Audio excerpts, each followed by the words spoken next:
시편 126편 1절에서 6절까지의 말씀을 한 절씩 교독하시고 마지막 절은 함께 읽겠습니다. 주님께서 시온에서 잡혀간 포로를 시온으로 돌려보내실 때에 우리는 꿈을 꾸는 사람들 같았다. 그때 우리의 입은 웃음으로 가득 찼고 우리의 혀는 찬양의 함성으로 가득 찼다. 그때 다른 나라 백성들도 말하였다. 주님께서 그들의 편이 되셔서 큰 일을 하셨다.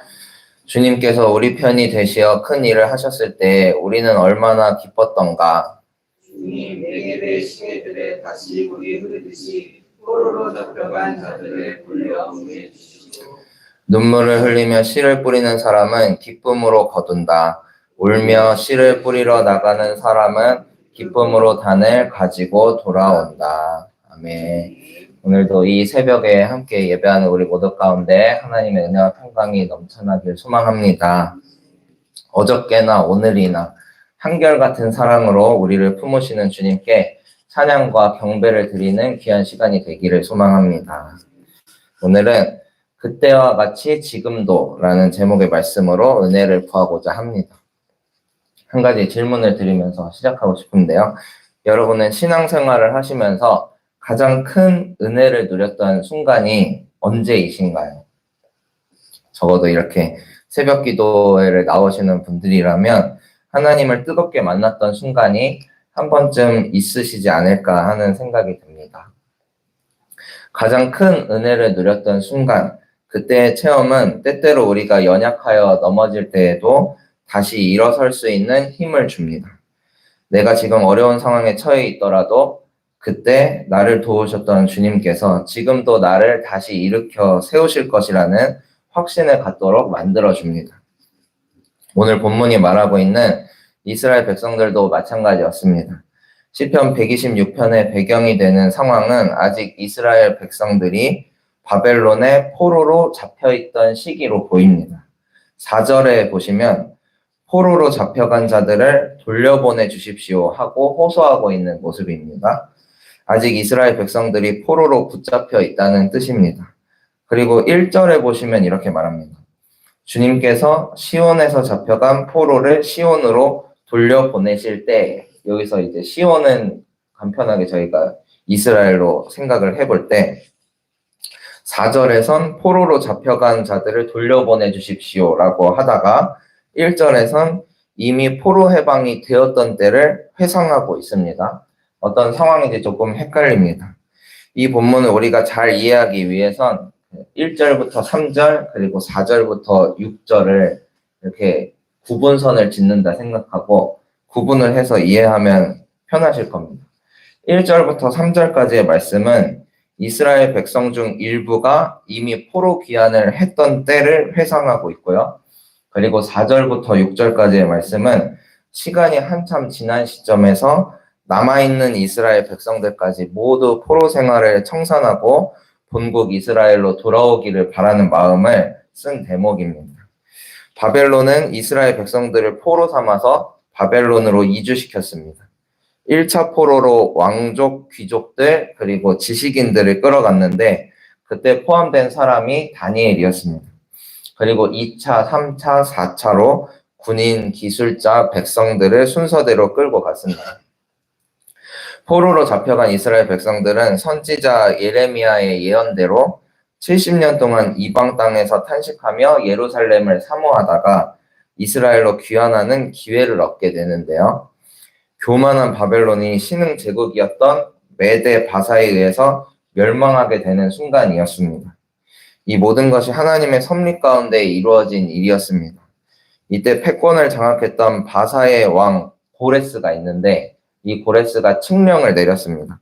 어떤 칙령이었냐면 에스라 1장 1절에서 4절이 밝히고 있습니다. 1절에 이렇게 기록되어 있습니다. 페르시아 왕 고레스가 왕위에 오른 첫 해이다. 주님께서는 예레미야를 시켜서 하신 말씀을 이루시려고 페르시아 왕 고레스의 마음을 감동시키셨다. 고레스는 온 나라에 명령을 내리고 그것을 다음과 같이 조서로 써서 돌렸다. 그 고레스가 내린 칙령의 내용은 이렇습니다. 하나님께서 나 고레스에게 모든 나라를 주셔서 다스리게 하셨는데 유다에 있는 예루살렘에 하나님의 성전을 지으라고 명하셨다는 겁니다. 그러니까 하나님을 섬기는 모든 사람은 유다에 있는 예루살렘으로 가서 성전을 지어라 하고 명했습니다. 수백 년 동안 아수르, 바벨론한테 수모를 당했던 이스라엘 백성들인데 바사라는 새로운 제국의 왕이 갑자기 나타나더니 하나님이 나한테 너희를 풀어주라고 했다. 그러니까 가서 성전을 재건하라 하는 칙령을 내린 것이죠.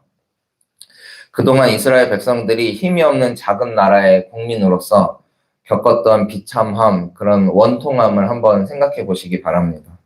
주변 강대국들이 뻑하면 이스라엘을 공격하고 심지어 포로로 끌고 가기까지 했는데 어느 날 자기들을 괴롭혔던 바벨론보다 더 강한 제국 바사가 나타나서 그 제국의 왕이 해방을 선포한 것입니다.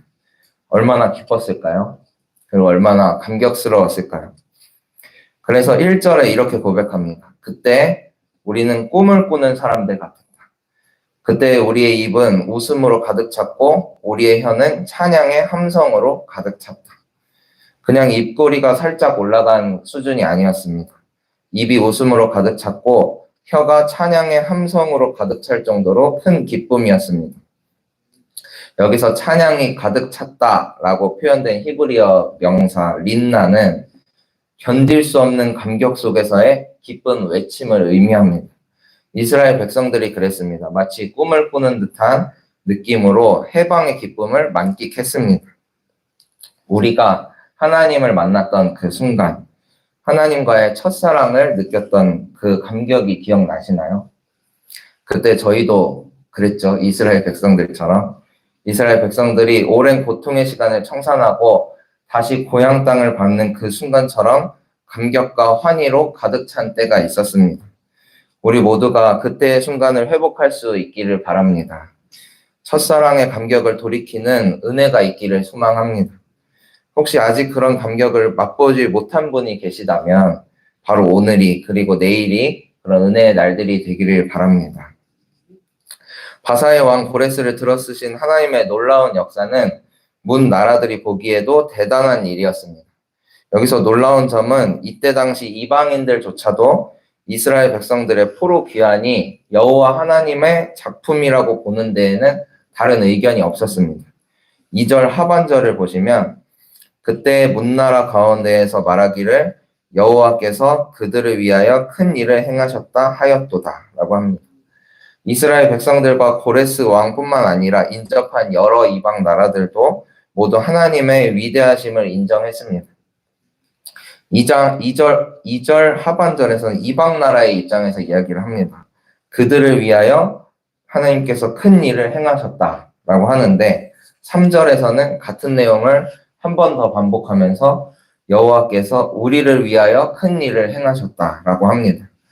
여호와 하나님은 전지전능하시기 때문에 큰 일을 행하실 수 있는 분이십니다. 마음만 먹으면 언제든지 큰 일을 행하실 분이십니다. 여호와 하나님께서 큰 일을 행하셨을 때 이방 민족은 그저 그들을 위하여 큰 일을 행하셨다라고 말할 뿐이었지만 이스라엘 백성들은 우리를 위하여 행하셨다라고 말할 수 있었습니다. 이방인들조차 인정하고 놀라는 하나님의 위대한 구원 역사가 이스라엘 바로 자신들을 위한 것임을 당당하게 선포하고 있습니다. 이스라엘 백성들은 이방 사람들이 보기에는 그저 보잘것없는 포로들에 불과했습니다. 하지만 하나님께서 보시기엔 큰 일을 행하여 건져낼 만큼 너무나도 귀한 존재들이었습니다. 하나님께서는 지금 우리를 그런 시선으로 바라보고 계십니다. 우리의 삶과 처지가 보잘것없어 보이더라도 주님의 눈에는 우리 한 사람 한 사람이 너무나 귀한 존재들입니다.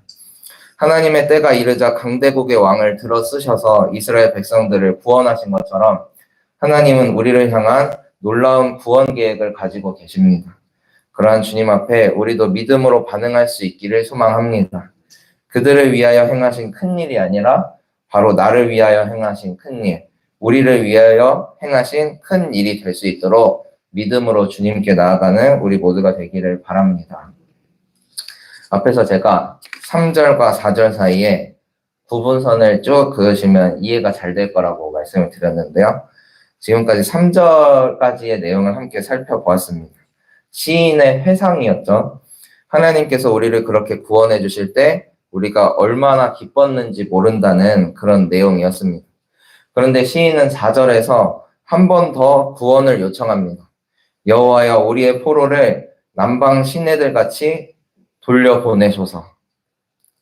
바벨론의 1차, 2차, 3차, 4차에 거쳐 포로로 끌려갔던 이스라엘 백성들은 끌려갈 때와 마찬가지로 1차, 2차, 3차에 나눠서 귀환을 했습니다.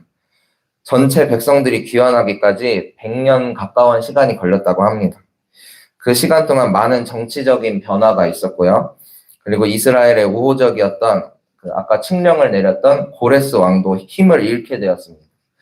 4절부터 6절에 나오는 말씀은 1차 포로 기한은 이미 끝난 이후고 이제 그 후로부터 수십 년의 시간이 흘러 다시 이스라엘 땅으로 돌아가는 것이 어려워진 어느 시점을 이렇게 기록하고 있는 것으로 추정이 됩니다.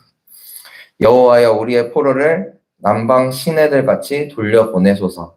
여기서 남방 시내들 같이라는 표현은 남쪽에 있는 저 시냇물, 그런 개천이 건기에는 메말라 있다가도 우기에 다시 물이 차듯이 지금 우리의 포로 기한이 끝난 것처럼 보이지만 주님 다시 포로로 붙잡혀갔던 백성들이 돌아오는 행렬이 이어지게 하옵소서 하는 내용이 담겨있는 간구입니다. 개천이 메마르면 마치 물과 물 사이가 끊어진 것처럼 이제 땅이 드러나죠, 중간에. 하지만 비가 많이 오는 계절이 되면 물줄기가 다시 연결돼서 이제 세찬 물줄기가 이어집니다. 그런 모습처럼 이스라엘 백성들의 귀환도 끊이지 않고 계속 이어지기를 바라는 마음으로 고백한 내용입니다. 끝으로 시인은 이렇게 말합니다. 눈물을 흘리며 씨를 뿌리는 자는 기쁨으로 거두리로다. 울며 씨를 뿌리러 나가는 자는 반드시 기쁨으로 그 곡식단을 가지고 돌아오리로다. 너무나 유명한 말씀이죠. 그런데 참 의아합니다. 왜 씨 뿌리는 자가 울고 있을까요? 몇 군데 성서 주석에서는 이렇게 말합니다. 곡식을 거두리라는 보장이 없을 때 농부는 눈물을 흘린다. 비가 오지 않고 씨앗을 뿌려도 결실을 맺을 확률이 높지 않으면 농부는 눈물을 머금고 씨앗을 뿌립니다. 이스라엘 백성들의 처지가 그러했습니다. 고레스라는 선왕이 갑자기 나타나서 1차 포로 기한을 시켜줄 때는 너무나 좋았는데 그 후에는 감감무소식, 언제 다시 상황이 좋아질지 모르는 상황이었습니다. 그저 기도하고 기다리는 수밖에 없었습니다. 하지만 놀라운 것은 그 눈물을 머금고 씨를 뿌리러 나간다는 것입니다. 당장 포로 귀환이 이루어지지 않더라도 이스라엘의 영광을 회복하기 위해 씨를 뿌리면 반드시 기쁨으로 거두게 될 것이라고 말하고 있습니다. 비가 오지 않는 상황에서 씨를 뿌리는 농부의 모습, 수확에 대한 확실한 보장이 없지만 울며 씨를 뿌리러 나가는 농부의 모습이 마치 믿음의 길을 걸어가는 우리의 모습과도 많이 닮아 있습니다. 우리는 천국을 향해 나아가는 순례자들입니다. 우리는 주님을 만났습니다. 그리고 주님을 믿고 있습니다. 이스라엘 백성들이 1차 포로 귀환을 경험했던 것처럼 하나님의 놀라운 은혜와 구원을 경험도 했습니다. 하지만 또 그 은혜를 잃어버리고 말죠. 마치 건기가 와서 시내의 물줄기가 뚝 끊어져 버린 것처럼 하나님과 나의 관계도 메말라 버릴 때가 있습니다. 그럼에도 불구하고 다시 주님 앞으로 나아갈 수 있기를 소망합니다. 눈물을 흘리며 씨를 뿌리러 나갈 수 있기를 바랍니다. 우리가 그렇게 믿음으로 나아갈 때 반드시 기쁨으로 곡식단을 가지고 돌아오게 될 줄로 믿습니다. 울며 씨를 뿌리러 나갔다가 곡식단을 가지고 돌아오는 농부의 모습은, 농부의 그 기쁨은 한박 웃음입니다. 우리에게도 그런 한박 웃음을 짓는 날이 속히 오게 될 줄로 믿습니다. 그때와 같이 지금도 우리를 일으켜 세우시는 주님께서 우리와 함께하여 주실 줄로 믿습니다. 그 기쁨과 감격으로 오늘도 주님을 찬양하며 나아가는 우리 모두가 되기를 바랍니다. 기도하시겠습니다.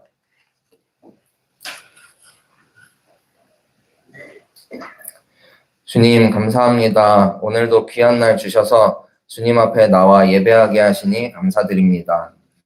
주님께서 우리에게 마치 꿈꾸는 것 같은 은혜와 감격을 주셨음에도 불구하고 그 은혜를 지켜내지 못하고 또 무너지고 좌절했던 순간들을 기억합니다. 주님, 무너진 모습 그대로 주님 앞에 다시 나왔습니다.